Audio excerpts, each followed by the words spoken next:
Национальные мотивы под стать празднику. Предюбилейная годовщина собрала жителей со всей республики на общенародный праздник. Звуки лезгинки заставляют танцевать не только самих артистов. В пляс пускаются и зрители.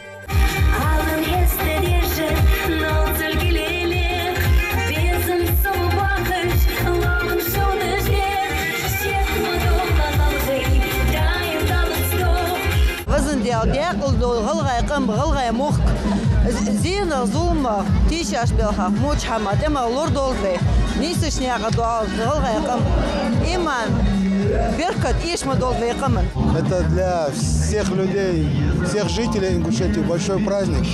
Хотелось бы пожелать всем крепкого здоровья, удачи и процветания нашей республики. На общенациональный праздник прибыл и глава республики, практически с трапа самолета. 4-дневная командировка в Санкт-Петербург и плотный график на полях Международного экономического форума не повод пропустить такой праздник. Я настолько рад, что вечер быть здесь. Я хочу видеть каждый день улыбки, смех. Особенно мам, детей наших, отцов наших, братьев, мальчишек. Халули цацли скосли. Предки наши жили, и мы должны так жить вперед. И мы все сделаем. Мы вместе все сделаем. Сегодня я хочу сказать, что республика наша, она динамично развивается. Я хочу вас поздравить с этим прекрасным днем, Селхан 29, следующий юбилейный ДВ 30. Мы сделаем хороший, я не хочу сказать, что у нас сегодня плохой праздник, но мы сделаем еще лучше на 30-летие. И вы знаете, что нам подтвердила Академия наук Российской Федерации 100-летие государственности, которое мы будем праздновать в 2024 году. Создан и создается сейчас оргкомитет правительства Российской Федерации, куда войдут министры Российской Федерации, куда мы свои подадим предложения. Нам много что нужно сделать. Школы еще нам не хватает, детских садов не хватает. У нас будет с вами филармония, драмтеатр будет. Великолепные залы будут, музеи. И для этого я готов днем и ночью работать. И правительство. И я радуюсь тому, что мы делаем сегодня. Сельское хозяйство у нас поднимается. И еще больше будет подниматься. У нас дороги делаются. Я просматривал, и вы просмотрите, что было 25-30 лет назад. Вы же помните это. У нас же почти ничего не было. Но мы сегодня можем здания построить, можем построить большие сооружения.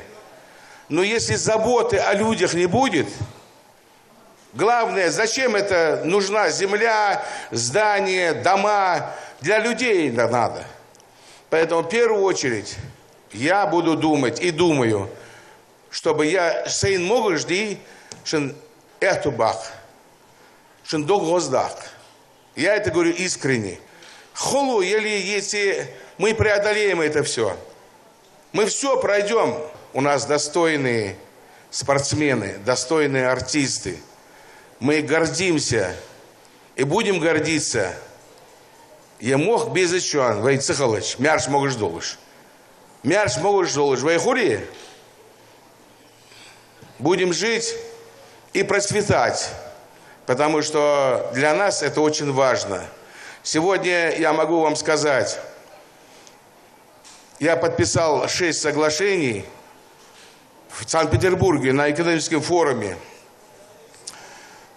Президент Владимир Владимирович Путин пленарное заседание проводил, выступал там. И вы знаете, я что хочу вам сказать? Мы подписали реальные договора. Сберегательный банк, Грефом я общался, который нам будет выделять финансирование, и в комитет по празднованию столетия войдет. Магнит, с президентом я встречался, Яном Рудольфовичем. Они тоже в комитет войдут по подготовке столетия образования нашей государственности. И у нас есть что делать, и мы видим, не люблю слово дорожную карту, но алгоритм есть, куда идти нам. Все будет у нас хорошо. С праздником, с 29-летием нашей республики. Далмяш Могушхолча. Все будет, как вы думаете, и я с вами вместе. Вооружившись зонтами и хорошим настроением, жители республики и гости региона начали заполнять площадь перед ДК задолго до начала праздничного концерта. Все они решили отметить День республики вместе со своими соотечественниками, почувствовать атмосферу праздника, а также послушать песни любимых исполнителей. В первую очередь поздравляю День республики. Всем лучшему, дружба народов, здоровья, всего хорошего. Дождь не мешает празднику сегодня? Нет, что горцам будет дождь мешать. Я поздравляю, пользуясь случаем, от имени Ассамблеи народов Ингушетии всю нашу республику с праздником. Праздничный концерт продлился несколько часов. За это время перед зрителями выступили такие звезды ингушской эстрады, как Айна Гетагазова, Леман Альгиева, Белла Базоркина, Сумая, Алаудин Исмурзиев, Айна Алиева, Муслим Ганиев, Акрамат Дасхоев. Новости 24.